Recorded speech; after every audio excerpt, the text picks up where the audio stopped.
I invited him to our vacation. You can stay home if you have a problem with that, she said after I found his name on our hotel reservation. I smiled and said enjoy the trip. Canceled both their tickets that night, booked an earlier flight, and was already at the hotel when they found out at check-in. She left a voice message screaming for 4 minutes straight. I listened to all of it from the balcony, then sent her a photo of the ocean and turned my phone off. Hey viewers, this channel is demonetized. My ability to keep creating these stories is officially in your hands. I want to keep producing, but I need your direct support to stay in business. If you want these videos to stay on your feed, join the Patreon below. You're the only reason I can keep doing this. I found Kyle's name on the reservation at 11:47 p.m. We were 4 days out from a vacation I'd been planning for 8 months. Cancun. 5 nights at a beachfront resort I'd spent hours researching. I'd booked the flights using miles I'd accumulated over 3 years of business travel. I'd put the hotel on my credit card. I'd arranged a sunset sailing trip because she'd mentioned once, 2 summers ago, that she'd always wanted to try it. I'd even called the concierge and requested a specific bottle of champagne, the one she'd pointed at through a wine shop window, and said, one day maybe. This trip was supposed to be the thing that fixed us. The past year had been difficult. She'd grown distant in a way I couldn't name, and every attempt I made to bridge the gap was met with irritation or dismissal. She stayed late at work more often. Her phone never left her hand. When I asked what was wrong, she said I was being needy. I told myself relationships had seasons.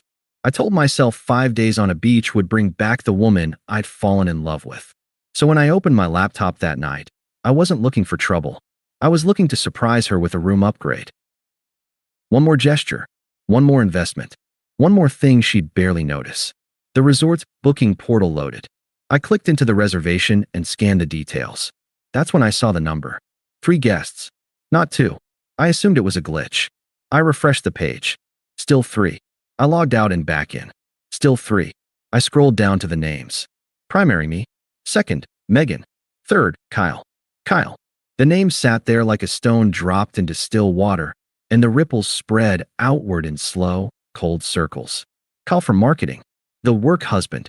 The guy she'd been telling me not to worry about since the moment he appeared 8 months ago. The guy whose texts lit up her phone at midnight while she tilted the screen away. The guy who always seemed to be standing a little too close at company events. The guy she defended with increasing ferocity every time I quietly, respectfully asked if there was something I should know. I stared at the screen. The ceiling fan clicked overhead. The refrigerator hummed in the kitchen. My coffee, cold now, sat untouched beside the laptop. And the memories came. Not in a flood. In a slow, deliberate procession. The first time she mentioned him. A casual comment over dinner about the hilarious new guy in marketing. You'd like him, she said. I nodded and said I looked forward to meeting him. I never did. The late-night texts. I'd wake at midnight to find her side of the bed glowing, her thumb flicking across the screen, a faint smile on her lips. Work stuff, she'd say. Kyle's got a project due. The company holiday party. I'd walked in to find them standing too close, his hand on her lower back, her laugh too loud. When she saw me approaching, she straightened up like an actress caught between scenes. This is Kyle, she said brightly. The one I told you about. He shook my hand with a grip that was just a little too firm, his smile never reaching his eyes. The fights. The 3 or 4 times I'd worked up the nerve to say, calmly, that their friendship made me uncomfortable. Each time she'd exploded. He's just a friend. Why can't you trust me? Why do you have to be so insecure all the time? Each time I'd ended up apologizing. For noticing. For asking. For wanting clarity in my own relationship. The weekend she came home at 2 in the morning smelling of a cologne I didn't wear. Work drinks, she'd said before I could ask. Kyle's going through a rough patch. Don't make this a thing. I hadn't made it a thing. I'd swallowed every instinct, every quiet alarm bell, because I believed love meant trust, and trust meant not interrogating the person you'd build a life with. Now here it was. His name. On my reservation. On my credit card. On the trip I'd poured 8 months of hope into. The room had been changed to a suite with an extra bed. I closed the laptop. I sat in the dark for a long moment, letting the clarity settle into the place where the hope used to live. Then I stood up and walked to the bedroom doorway. She was in bed, propped against the pillows, scrolling her phone. The robe I'd bought for her birthday hung loosely off one shoulder. Her hair was in a messy bun. She didn't look up when I appeared. Her thumb kept moving across the screen. Megan. No response. Still scrolling. Megan, can you come here for a second? I want to show you something. She sighed. Not a subtle sigh. A full, theatrical exhale that communicated profound inconvenience. What's so important? I'm comfortable. It'll just take a minute. Another sigh. She pushed the covers back and shuffled past me into the living room, phone still in hand, thumb still moving. Seriously, what couldn't wait until morning? I opened the laptop and turned it toward her. Our reservation. It's showing 3 guests. Kyle's name is on it. She glanced at the screen for maybe half a second. Her expression didn't change. No flicker of guilt. No flush of color in her cheeks. No tension in her jaw. She looked at me like I'd asked her to explain something tedious and obvious. Yeah, I added him. He's never been out of the country, and he's been super stressed lately. I thought it'd be fun. She said it the way you'd say you'd picked up an extra carton of milk. Casual. Unbothered. As if adding another man to a romantic vacation was a perfectly normal thing to do. You invited another man on our vacation, I said, my voice level. Without discussing it with me. That got her to look up. Not with remorse, with irritation. The phone finally lowered. Don't start. I knew you'd act like this. You're so threatened by him, and it's exhausting. He's just a friend. You're being insecure and controlling. Insecure. Controlling. The same word she always deployed. The same script. I'd heard it so many times I could have recited it along with her. I'm not being controlling, I said. I'm asking why another man's name is on a trip I paid for. She rolled her eyes so hard her whole head moved. Oh my God, here we go? The I paid for it card. You always do this. You hold money over my head like I'm supposed to be grateful for every little thing. Kyle doesn't do that. Kyle just wants me to be happy. There it was. Kyle doesn't do that. Kyle just wants me to be happy. The comparison delivered casually, like she'd said it 100 times in her head before tonight. The knife slipped in so smoothly, she barely noticed she'd thrown it. I looked at her. This woman I'd loved for 3 years. This woman whose rent I'd covered when she was figuring things out. This woman who was standing in the living room of the apartment we shared, wearing the robe I'd bought her, telling me that my role was to pay and stay quiet. So what happens if I have a problem with this? I asked. She locked her phone with a sharp click, crossed her arms. The robe slipped further off her shoulder, and she didn't bother fixing it. Her face settled into something hard and dismissive. The mask had been off for a while, I realized. I just hadn't let myself see it. I invited him to our vacation, she said, each word crisp and final. You can stay home if you have a problem with that. The words landed like a door slamming shut. The ceiling fan kept clicking. The refrigerator kept humming. Somewhere outside, a car passed, its headlights sweeping briefly across the wall before disappearing. I absorbed the words, let them sink all the way down. And then, without planning it, without forcing it, I felt my mouth shape itself into a small, unreadable smile. Not happiness. Recognition. The kind of smile that comes when someone finally tells you the truth you've been dodging for months, and you realize you're free. Okay, I said. Enjoy the trip. She blinked. For half a second, something flickered across her face. Confusion, maybe. A brief malfunction in her confidence. But it passed. She straightened her robe, lifted her chin, and let out a short, satisfied breath through her nose. I will, she said. Glad you're being reasonable. She walked back into the bedroom and closed the door. I stood alone in the living room, the laptop still open, the guest count still showing 3, her dismissal still hanging in the air like smoke. I didn't rage. I didn't call a friend. I didn't throw anything. I just stood there, staring at the wall, letting the clarity harden into something unshakable. She thought she'd won. She thought the conversation was over. It hadn't even started. I waited until the sliver of light beneath the bedroom door went dark. I waited another 20 minutes after that, listening to the silence, letting her breathing deepen into the steady rhythm of someone without a single worry in her head. Then I sat down on the couch, opened the laptop again, and picked up my phone. The apartment was silent. No light under the bedroom door. No hum of her phone. Just the refrigerator and the ceiling fan and the sound of my own breathing. I opened the laptop and called the airline first. The 24-hour customer service line picked up on the third ring. A woman named Diana introduced herself with practiced cheerfulness. I gave her the confirmation number, verified my identity with my date of birth, and the last 4 digits of the card I'd used. I need to modify an existing reservation. I'm seeing 3 passengers on the itinerary, but I need to cancel 2 of them. Megan and Kyle. Keep my ticket active. Absolutely, sir. Let me pull that up. I heard the soft click of her keyboard.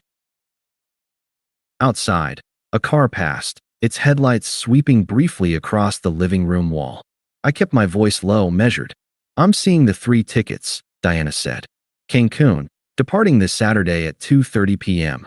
I can process those 2 cancellations now. The miles will be returned to your account, and the taxes refunded to the original payment method. Would you like me to proceed? Yes. And after that, I need to change my departure. Is there an earlier flight on Saturday? A pause. More keyboard clicks. We have a 6:15 a.m. departure. That would put you in Cancun at 10:20 a.m. local time. Book it. And can you upgrade me to first class if there's availability? Let me check. Yes, we have 2 seats remaining. The upgrade would require additional miles. You have more than enough to cover it. Do it. Done. Your new departure is Saturday at 6:15 a.m., first class, seat 2A. The 2 additional passengers have been removed. Is there anything else I can assist you with tonight? That's everything. Thank you, Diana. My pleasure. Enjoy your trip, sir. I hung up and sat in the dark for a moment. My phone screen glowed on the cushion beside me. I picked it up and called the resort next. The front desk answered on the second ring. A warm, professional voice with a faint Spanish accent. I gave my reservation number. I need to make some changes to an existing booking. The reservation currently has 3 guests. I need to remove 2 of them, Megan and Kyle. I am the primary guest, and I'll be checking in alone. Of course, sir. Let me pull up your reservation. A brief pause. I've removed the additional guests. Will you still require the same room configuration? Actually, I'd like to upgrade. Do you have the top floor ocean view suite available? The presidential. Let me check availability. Yes, we do. The presidential suite on the 10th floor. Private terrace, panoramic ocean views, premium amenities package. There would be an additional charge per night. That's fine. Apply the upgrade. It's done. The presidential suite is now confirmed under your name only. Is there anything else? One more thing. I need to add a note to the reservation. No additional guests are to be added under any circumstances without my direct, in-person authorization. Specifically, no one named Megan or Kyle should receive a key, access to the room, or any information about my booking. I understand, sir. I've added the note. Your privacy and comfort are our priority. Will you still require the airport transfer? Yes. Adjust it to the new arrival time, 10:20 a.m. And make it a private car, please. Done. A private transfer will be waiting for you. Champagne and cool towels will be provided. Is there anything else I can assist you with tonight? That's all. Thank you. It's our pleasure. We look forward to welcoming you. I closed the laptop, set the phone down. The apartment was still dark, still silent. No movement from the bedroom. I stood up and moved quietly through the apartment. I pulled my carry-on from the hall closet and packed methodically. Swim trunks, sunglasses, sunscreen, the book I'd been meaning to read since March, a few changes of clothes, my passport. I didn't overpack. This wasn't a permanent move, not yet. That would come later, after the trip, when I'd had time to arrange logistics properly. Tonight was about one thing only. When the bag was zipped, I set it by the front door. Then I went to her purse, hanging on the hook by the entryway, and quietly slipped the spare apartment key off her keychain. I dropped it into my pocket. She wouldn't notice until she needed it. By then, it wouldn't matter. I didn't leave a note. What would I have said? She'd already told me exactly what I was worth. A wallet. A placeholder. An obstacle to be managed. Anything I wrote would just be words she'd twist into something that made her the victim. So I left nothing. No explanation. No dramatic farewell. Just the quiet absence of a man who'd finally taken her at her word. The clock on the microwave read 3:42 a.m. I showered, dressed in comfortable travel clothes, and did a final sweep of the apartment. Laptop in the bag. Wallet. Passport. Phone charger. Everything I needed, nothing I didn't. At 4:55, the car I'd called pulled up outside. I grabbed my bag, took one last look around the living room, The couch where I'd sat with her name on a screen, the kitchen where I'd made her coffee every morning, the bedroom door behind which she slept, dreaming of someone else, and I walked out. I closed the door quietly. The soft click of the latch was the only sound I left behind. The airport was 20 minutes away. The terminal was nearly empty at that hour. A few business travelers in rumpled suits, a handful of families slumped over their luggage, the quiet hum of a building just waking up. I checked my bag, breezed through security, and found my gate as first-class boarding was beginning. I settled into seat 2A. The flight attendant offered me a glass of orange juice. Through the window, the ground crew was loading bags into the belly of the plane. The sky was just beginning to pale at the edges, pink and gold bleeding into the dark blue. A new day. My phone buzzed. Megan. I looked at the screen. A text. Where are you? Your stuff is gone. Are you seriously still upset about last night? I thought we were past this. I read it. I didn't reply. A second text arrived as the plane doors were closing. Hello? We need to leave for the airport in a few hours. Don't be weird. I turned the phone off and watched the terminal shrink as we pushed back from the gate. The engines hummed to life. We taxied down the runway, picked up speed, and lifted into the air. Through the window, the city became a grid, then a pattern, then nothing at all. I leaned back in my seat, closed my eyes, and for the first time in months, I felt the tension in my shoulders begin to dissolve. Megan and Kyle arrived at the airport around noon. I know the timeline because she later recounted it to anyone who would listen, each version more dramatic than the last. But the facts were simple. They pulled up together in Kyle's leased sedan, dressed in coordinated vacation outfits. Her in a sundress I'd bought for our Napa trip 2 years ago, him in a linen shirt he'd probably ironed that morning. They were laughing. The easy, giddy laughter of two people who thought they'd gotten away with something. At the check-in counter, the agent smiled. Welcome to Global Airways.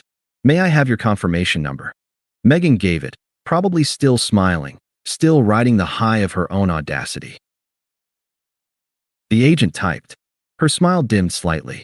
I'm sorry, ma'am, but I'm only seeing one passenger on this reservation. The other 2 tickets were canceled by the account holder last night. Megan's face went through several expressions in rapid succession. Confusion, disbelief, then the dawning, horrible realization.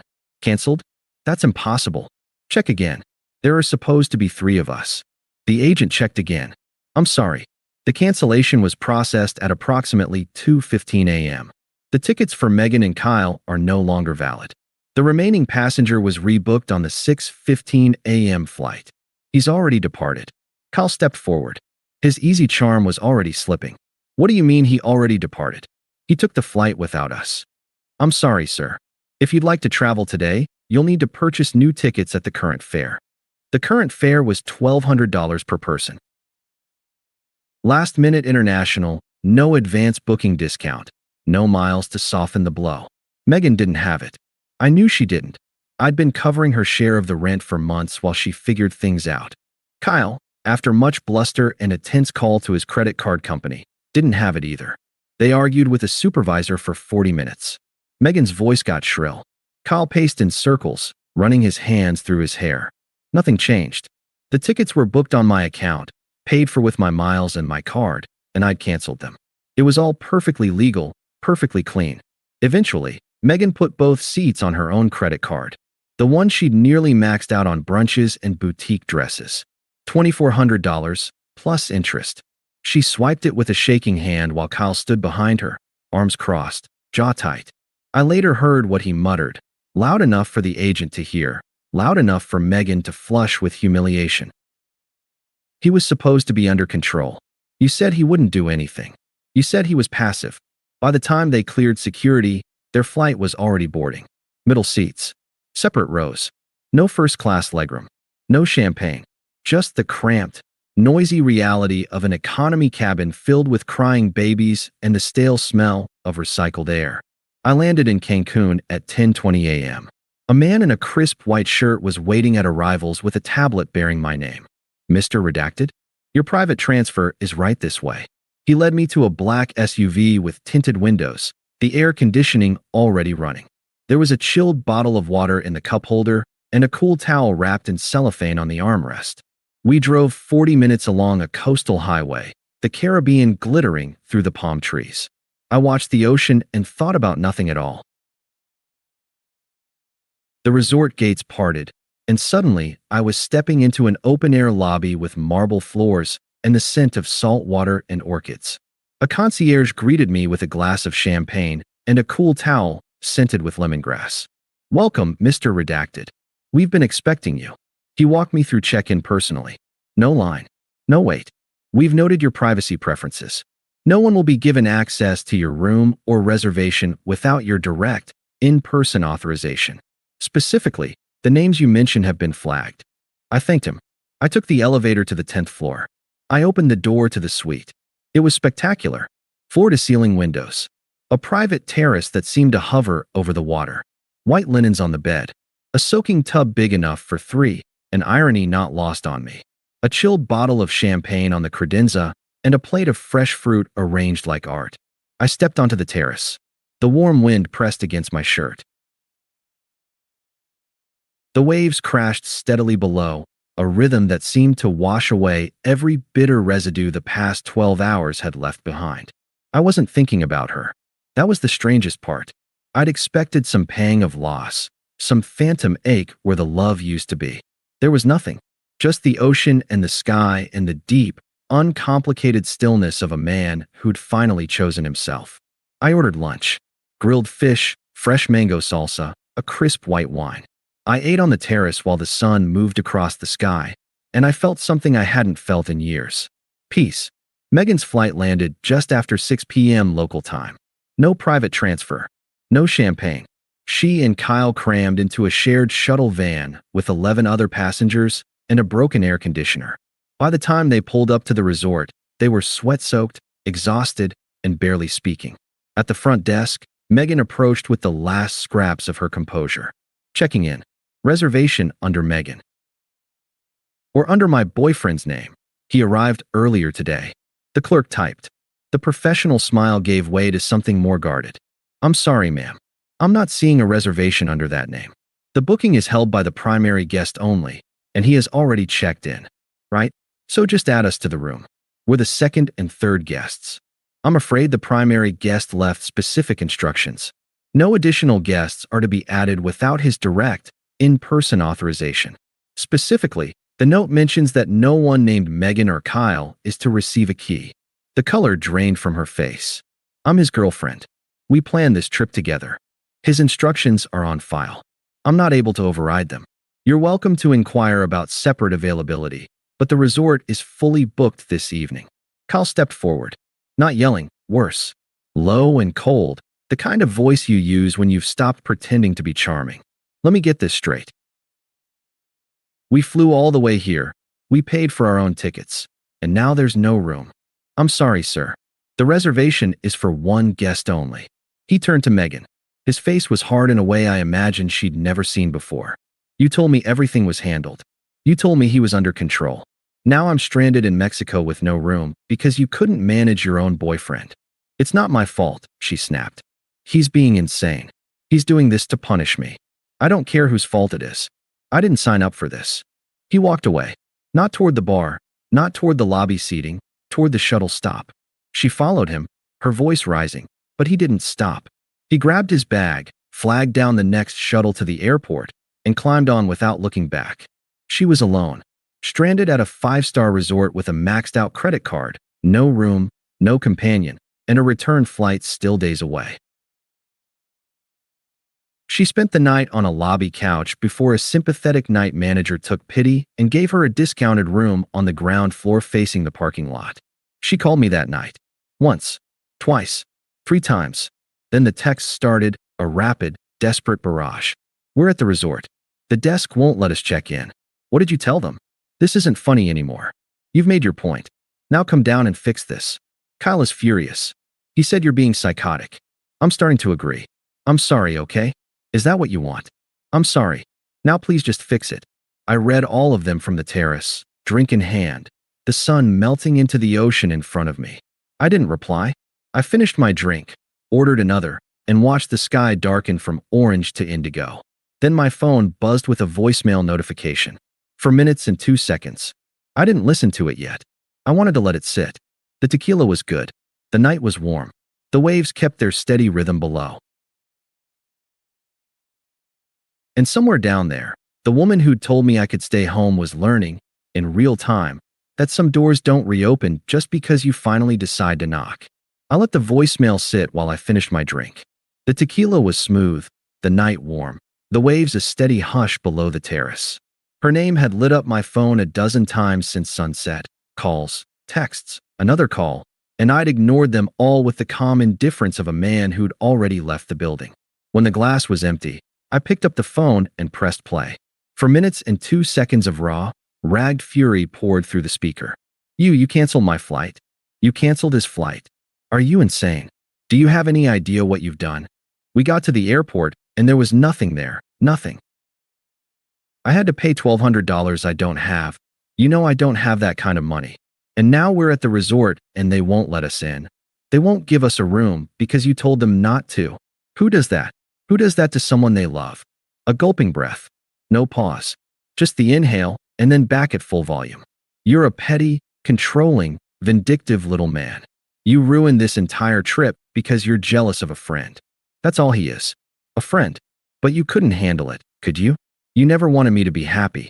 You just wanted someone to pay for things and stroke your ego while you played the victim.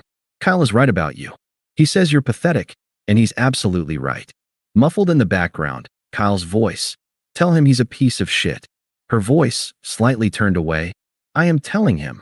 Then back to me, the volume somehow climbing higher. You need to fix this. You need to come down to the lobby right now and fix it.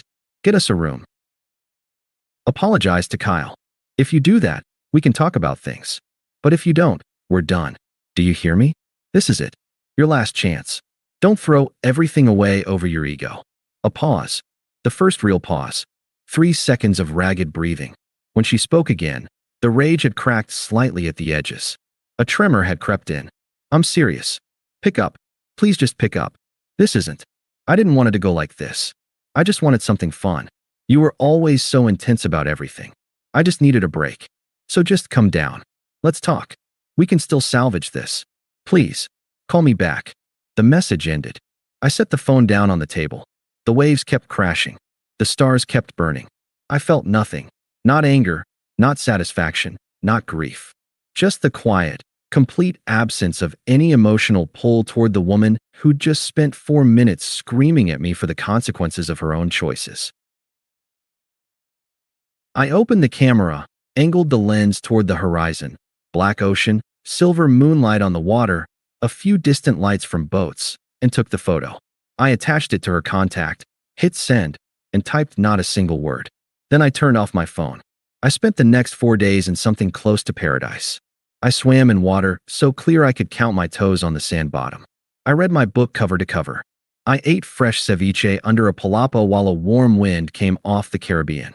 I took the sunset sailing trip I'd booked for 2 and went alone, and it was better that way.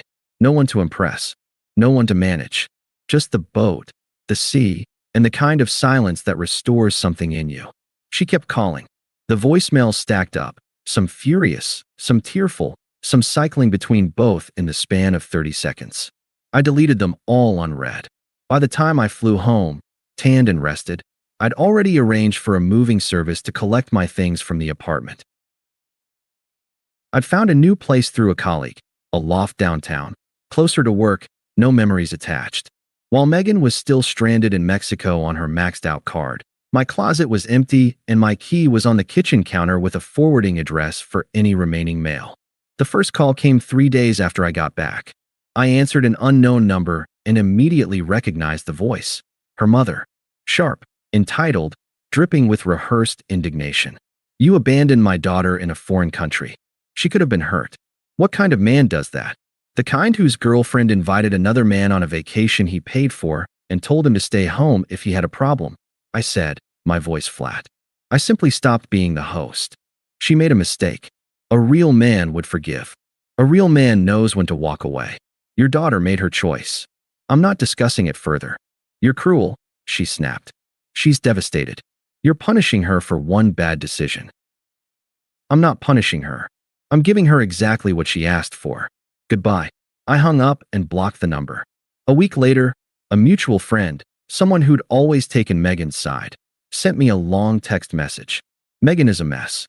Kyle ditched her the first night, took a shuttle back to the airport, and left her alone. She had to sleep in the lobby. She's broke.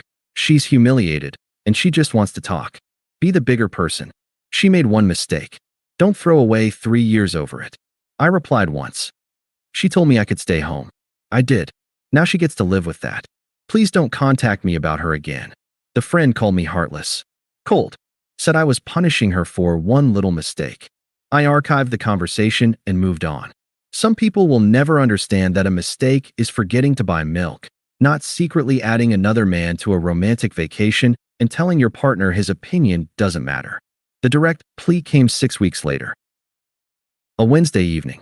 I was cooking dinner in my new kitchen, an actual meal, not takeout, because I was rediscovering the simple pleasures of taking care of myself. My phone buzzed with a number I didn't recognize.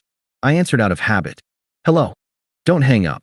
Her voice was smaller than I remembered. Quieter. Almost fragile. Please. Just give me 2 minutes. I leaned against the counter and let the silence stretch for a beat. You have 2 minutes. I made a mistake. The tears were already there, right on schedule. A huge, horrible mistake. Kyle was a loser.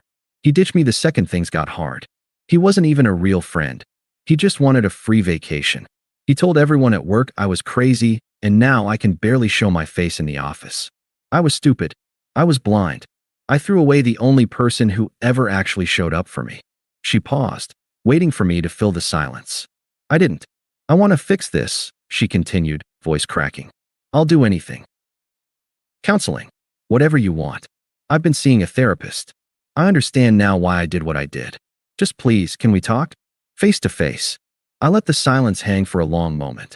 Then, very calmly, I said, you told me I could stay home if I had a problem with your choices. I took you up on that. There's nothing left to talk about. So that's it. The tears shifted, hardened, revealing the edge underneath. You're throwing away 3 years over one sentence. No, I said.